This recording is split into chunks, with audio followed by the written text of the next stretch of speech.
Irina dengan NIM 2104202. Saya dari Program Studi Ilmu Administrasi Negara, Fakultas Ilmu Sosial Universitas Negeri Padang. Baiklah, di sini saya akan menjelaskan mengenai konsep ilmu pemerintahan. Di mana sebelum kita memasuki pada materi ilmu pemerintahan, sebaiknya kita mengetahui apa itu ilmu pemerintahan. Itu kita masuk pada bagian definisi ilmu pemerintahan. Baiklah, pada bagian ini kita akan membahas mengenai definisi ilmu pemerintahan, di mana kita mampu untuk mengelompokkan definisi ilmu dan definisi pemerintahan. Definisi ilmu menurut Van Paul J adalah tiap kesatuan pengetahuan di mana masing-masing bagian bergantung satu sama lain yang teratur secara pasti menurut azas-azas tertentu.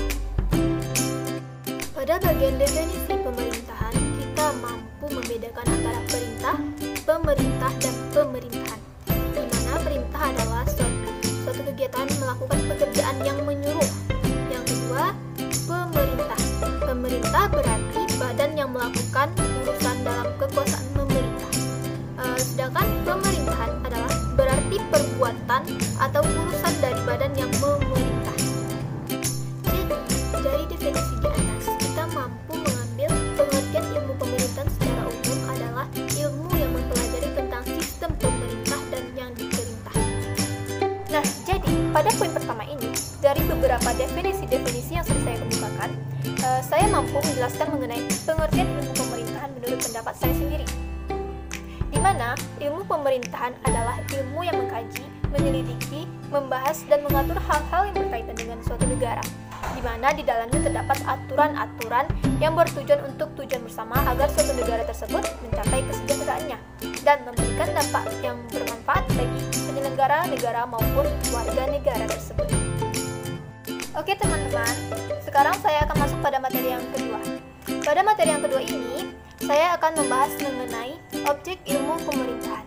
Objek ilmu pemerintahan terbagi menjadi dua, yaitu objek material dan objek formal. Objek material adalah objek yang menjadi sasaran atau yang akan dipelajari pada ilmu tersebut, tentunya suatu negara atau pemerintahan. Yang kedua yaitu objek formal. Objek formal adalah dinamika yang terjadi dalam pemerintahan tersebut. Baiklah, sekarang kita masuk pada poin yang ketiga. Pada poin yang ketiga ini, kita akan membahas mengenai hal-hal yang dikaji dalam ilmu pemerintahan. Teman-teman tahu apakah yang dibahas dalam ilmu pemerintahan? Yang pertama yaitu lembaga pemerintahan.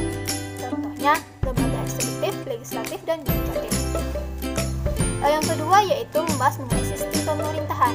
Yang ketiga membahas mengenai fungsi-fungsi pemerintahan. Salah satu fungsinya yaitu fungsi legislasi. Yang selanjutnya yaitu membahas mengenai konstitusi atau dasar-dasar negara. Baiklah, sekarang saya lanjut pada materi yang keempat, yaitu membahas mengenai hubungan ilmu-ilmu kenegaraan. Di mana, seperti yang kita ketahui, di dalam ilmu-ilmu tersebut tentunya akan mengkaji mengenai suatu negara. Beberapa ilmu-ilmu tersebut itu satu, ilmu pemerintahan, yaitu terfokus mengkaji mengenai gejala pemerintahan. Yang kedua yaitu ilmu administrasi negara, terfokus pada pelayanan. Yang ketiga yaitu ilmu tata negara, yang membahas mengenai peraturan. Yang keempat yaitu mengenai ilmu negara, terfokus pada konstitusi. Yang kelima yaitu ilmu politik, terfokus pada kekuasaan. Nah, sekarang saya masuk pada materi yang terakhir, yaitu membahas mengenai manfaat ilmu pemerintahan. Manfaat ilmu pemerintahan secara teoritis yaitu mengkaji, mengembangkan, mempelajari ilmu pemerintahan untuk kepentingan pengembangan ilmu pemerintahan itu sendiri, berguna untuk memperluas wawasan mengenai ilmu pemerintahan tersebut. Yang kedua yaitu mengenai manfaat ilmu pemerintahan di bidang praktis, yaitu mengkaji, mengembangkan, mempelajari ilmu pemerintahan untuk kepentingan masyarakat dan diterapkan di kegiatan kepemerintahan. Oke teman-teman sekalian, sampai di sini penjelasan saya mengenai konsep ilmu pemerintahan. Jika ada salah dan halnya dalam penyampaian, mohon dimaafkan. Saya akhiri dengan wabillahi taufiq wal hidayah. Wassalamualaikum warahmatullahi wabarakatuh.